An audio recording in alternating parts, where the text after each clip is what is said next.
কে কে খাবেন বিরিয়ানি? ওটা ছিল নববর্ষের দিন। আমরা বাজার থেকে এলাম, বাইরেই টিফিন খেয়ে চলে এসেছিলাম। আর যেহেতু নববর্ষ, আজকে বাইরে আর কোথাও যাব না, ঘরেই বানাচ্ছি বিরিয়ানি। চিকেন দিয়েই বানাবো। তাই বাজার থেকে চিকেন নিয়ে এসেছি। ওটাকে ম্যারিনেট করছি। একটু টক দই, নুন, হলুদ, তারপর একটু রসুন থেতো করে দিয়েছি। রসুন থেতো করে দিলে না বিরিয়ানিটার গন্ধটা এত টেস্টি হয়।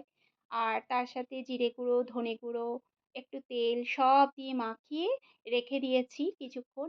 আর এদিকে গোটা জিরে ফোড়ন দিয়েছি তেলের মধ্যে, সর্ষে তেলেই।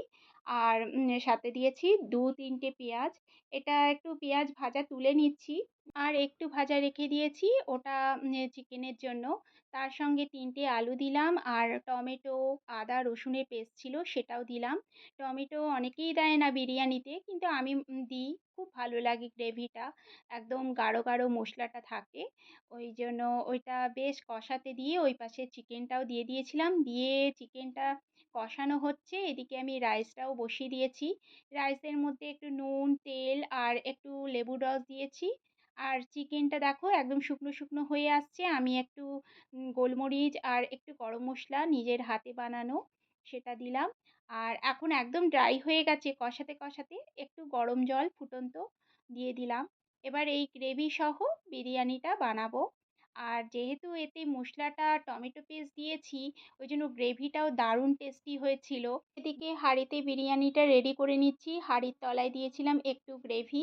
গ্রেভিটা দিলে কি লাগবে না নিচ থেকে। আর চিকেনের একটা লেয়ার দিয়েই করছি। নিচে রাইস দিয়েছিলাম, উপরে চিকেন দিলাম বেশি করে। কিছুটা ৪ পিস মতন ছেড়ে দিয়েছি চিকেনের ঝোলের জন্য। আর উপরে একটু গরম মসলা দিয়েছি, মানে বিরিয়ানি মসলা যেটা। আবারও রাইস দিয়ে তার উপরে বেরেস্তা দিয়ে, তার উপরে একটু ঘি, গরম মসলা দিয়ে ঢেকে দেবো তাওয়ার মধ্যে। চলো বসে যাও, কি বানিয়েছি দেখাবো। চলো বসে যাও, দেখি এদিকে দেখ। রুম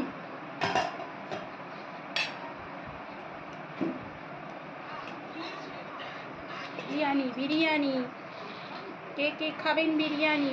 ২ মিনিট মতন তাওয়ার মধ্যেই রেখেছিলাম। তারপর বিরিয়ানিটা নামাবার পরে এত সুন্দর গন্ধ আসছিল।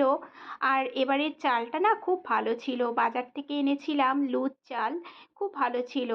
আর আমরা তো কেওড়া জল বা গোলাপ জল দিই না, মিষ্টির বাবা পছন্দ করে না। তা সত্ত্বেও এত টেস্টি যে হয়েছে মানে ধারণার বাইরে। বিরিয়ানির সাথে রায়তা তো লাগবেই। চলো এবার এনজয় করি, তোমরাও ভালো থেকো।